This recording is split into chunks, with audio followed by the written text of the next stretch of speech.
Hey everyone, welcome back for a brand new video about that show where we get a terrifying new reset every single season, American Horror Story. Warning, beyond this point there are spoilers for people who are not up to date in FX's American Horror Story universe, and even for those of you who are, as some of these spoilers are plot details that haven't officially been released yet. In this video we're going to give you our binge breakdown of the brand new teaser trailer that just dropped for the 11th season of this freaking frightening franchise. We're also going to give you our Rampage recap of every piece of information we have to date regarding the next Horror Story chapter, including casting, episode titles, and more. After that, we're going to give you another Rampage recap of some major alleged plot leaks, and finally we're going to give you our theory on how the next season of this scariest series will play out. Before we get into any gory or grotesque details, let's take a look at this teaser. Binge. Rampage. The first shot starts with a wide view of what we now know is the theme for the season, New York City, but we'll talk a lot more about the location later. That shot blends into this one where we can see a retro-looking DJ in what appears to be some kind of disco club. Is this supposed to be Studio 54? It's tough to say, but it definitely could be. After a fade to black, the teaser cuts closer into the action, which shows a good amount of male bonding, which we'll get into more during the spoilers. The next few shots seem to match a lot of the promo posters, which indicated there will be an element of S&M and bondage at least showcased in this season. Following that is a shot of a graffiti-covered A-Train. No, we're not watching The Boys, this is the original A-Train. Will there be an element to the show down here in the subway tunnels? The promo then cuts to a strange sequence which seems to fully confirm one of the leaks that says the series will focus around the LGBTQ community in NYC, and by the many sightings of people in 70s to 80s looking clothing, we know it's a period piece as well. That's also why the A-Train is covered in spray paint. After some strange shots of enigmatic figures we've seen in the promotional images, it becomes clear that these costumed people are posing for a photographer. Like this kind of photographer? It is possible that these images will only be included in the opening sequence, or this could be part of the story. It's tough to say anything for sure. We will talk about the cast members who we know will be there in the next section of the video. Following that moment, we get an extreme close-up of a needle pushing out a drop of blood. But the real news here is that title, The Deadliest Year. In New York City, murder, robbery, and pretty much all violent crime hit 15-year highs in 1981. Funny thing about those episode titles, the two-part season finale is titled Requiem 1981/1987. So it seems like the whole season is building up to the deadliest year in New York City and giving us some of the most dangerous and terrible times in the history of the city so nice they named it twice. The next few shots also seem to be a photography session with this interesting looking model before we get someone shooting what appears to be blood into a fruity drink. Is someone getting the Dahmer special, or is this just for fun? The trailer then takes us back to the disco, but it's really hard to make out anyone's face. After that, we get some more photography sessions with two people playing a little rough before the silhouette style shot of a flag being pulled out of someone's pocket. This is an old tradition used in the LGBTQ community to communicate certain preferences to each other during a time when the world was much more cruel towards their way of life. This next shot, we have no fucking clue what we're looking at, but hopefully that title card is telling the truth. Following that moment, we get another one inside the club where this happy-looking dancing dude sees something that changes his tune. The promo then cuts to what looks like a bathroom where someone has some kind of spiked whip. They really are doing the sex toy thing pretty hard here. After that, we get a shot of God knows what looking like it's a breathing pile of blood. Is this supernatural? The next few shots are all about bondage, leather, and photography, so nothing new, although this skull looks really cool. Will someone be bludgeoned to death with it? This character with the spikes on his shoulders appears to be really menacing in this next sequence. Is this one of the main villains for the season? It's possible. If these are not just promotional images, then photography and this guy are somehow connected to some murders, but it could all just be for fun while we wait until October 19th to come. This shot here is interesting as another spiked person steps foot on a dance floor. People look over kind of shocked. Are they surprised by his outfit, or is he covered in blood?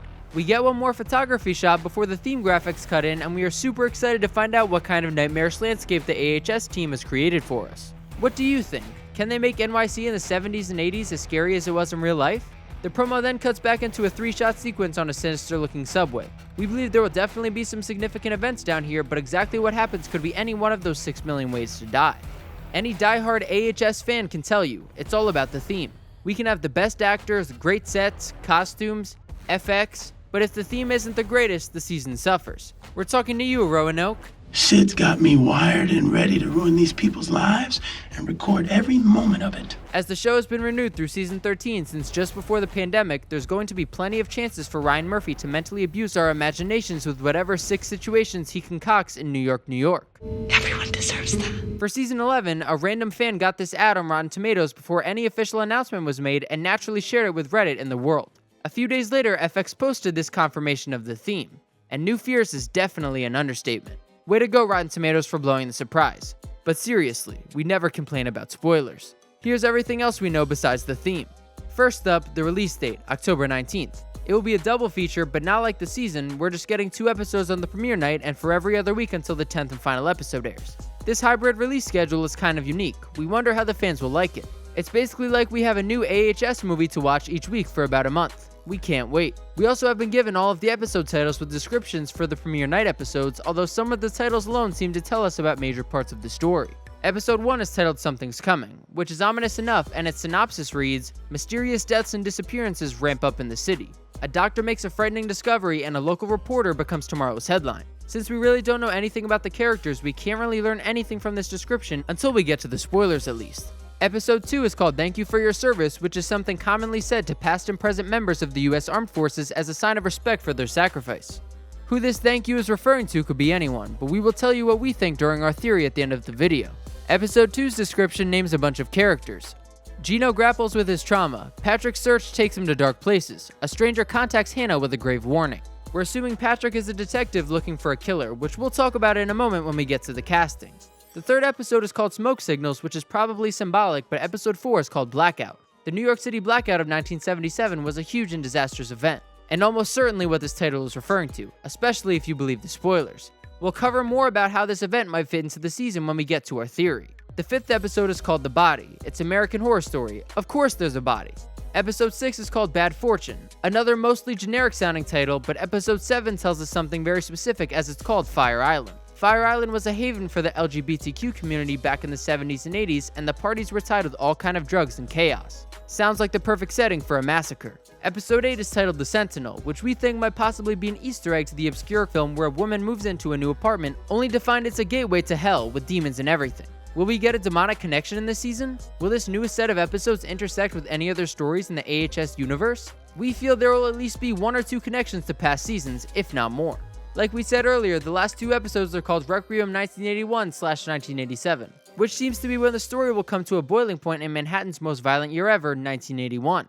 A requiem is a mass or song for the dead, so the 2-part finale is sure to have a high body count. Now let's talk casting. The most AHS actor in the bunch is definitely Zachary Quinto, who plays Sam. Aside from this promo image, nothing is known about his character, which is the case for pretty much everyone on this list. This post does tell us that Sam may be the one into doing the whipping, which tells us he could be one of the antagonists, but that's nothing but speculation.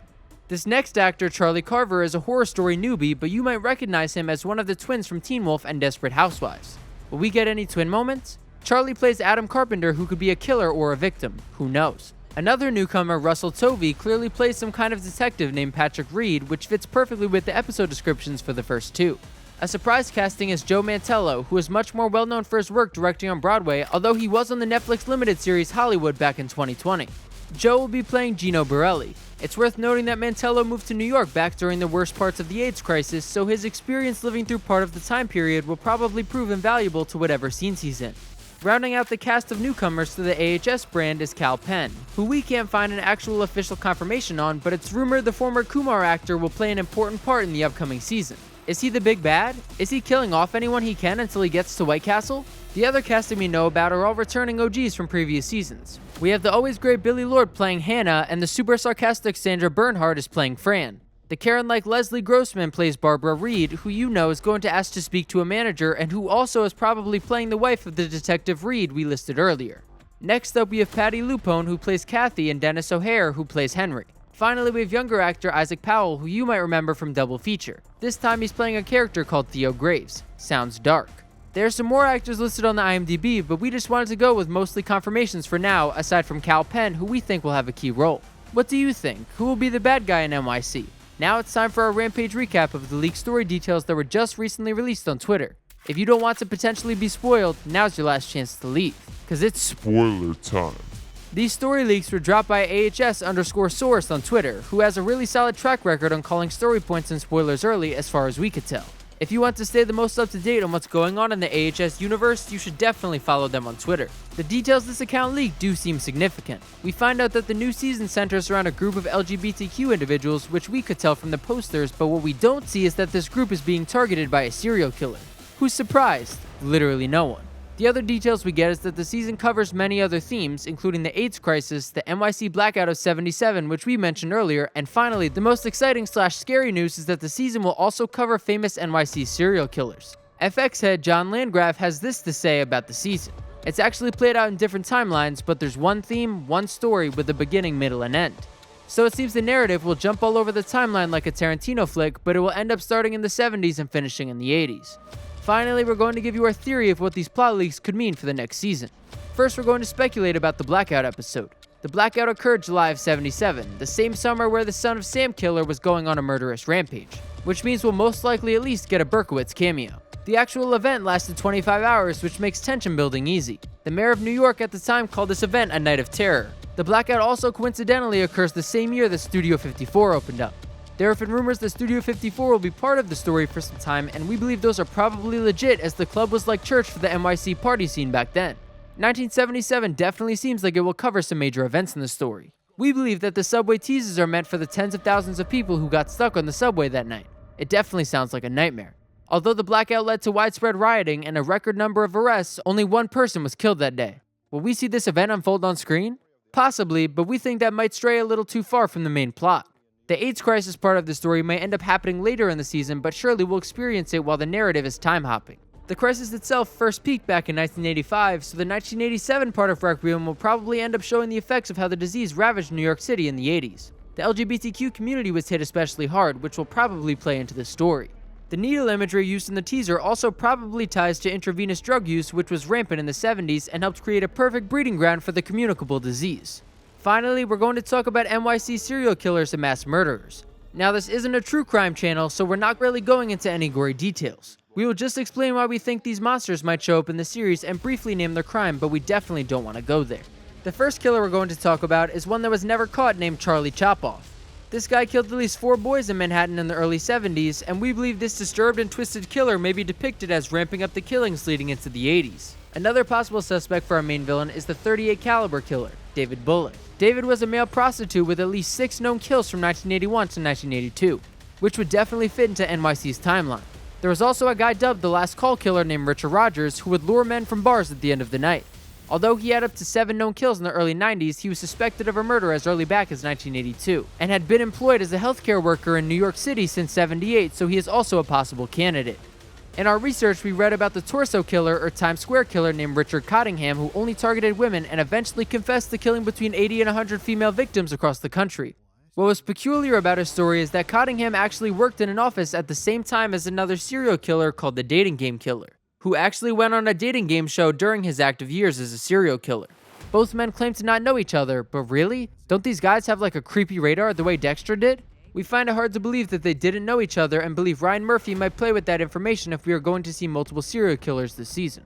The dating game killer, Rodney Alcala, also targeted women like his former coworker, including at least 2 in New York in the 70s. Detectives working his cases believe his body count could be as high as 130. It's definitely possible these 2 guys work together. Although they don't fit the motive of whoever is killing the cast of American Horror Story in season 11, they still might have some impactful cameos throughout the story. The last serial killer we want to talk about for a long time is a guy who was never actually caught but most likely committed the murders he was accused of. Paul Bateson was a radiology technician who happened to work in the healthcare industry in the mid-70s, which also means he could have some sort of interaction with the last call killer we mentioned earlier. The unique thing about Bateson is that he was also featured in the movie The Exorcist in one of the most shocking scenes where the young star is stabbed in the neck with a pretty big needle. Bateson would later be arrested for the murder of Variety film reporter Addison Verrill, who also frequented LGBTQ hotspots. The first part that comes to mind for us when we hear about Verrill's murder is the last part of the episode 1 description. A local reporter becomes tomorrow's headline. An anonymous tip to a reporter of the Village Voice who took the gay-targeted murders personally would lead the investigation of Bateson. Bateson allegedly confessed to another set of murders called the Bag Murders due to the fact that the victims' remains were put in bags and dumped in the Hudson River. Although the male victims were never identified, police were able to figure out that the clothing of every victim came from a well-known gay shopping area in Greenwich Village, which would cause severe unrest in the LGBTQ community at the time. The bags that the remains were found in also allegedly came from Bateson's job, but that detail was never officially confirmed. Bateson managed to weasel his way out of the Bag Murders and was only convicted of 1 murder for the film reporter Addison Verrill. The killer lived out his sentence and allegedly died in 2012, although those details are pretty shaky. Is Bateson still out there somewhere? We sure hope not. We also feel that the title of episode 2, Thank You for Your Service, may be a nod to Bateson as he did serve in the army.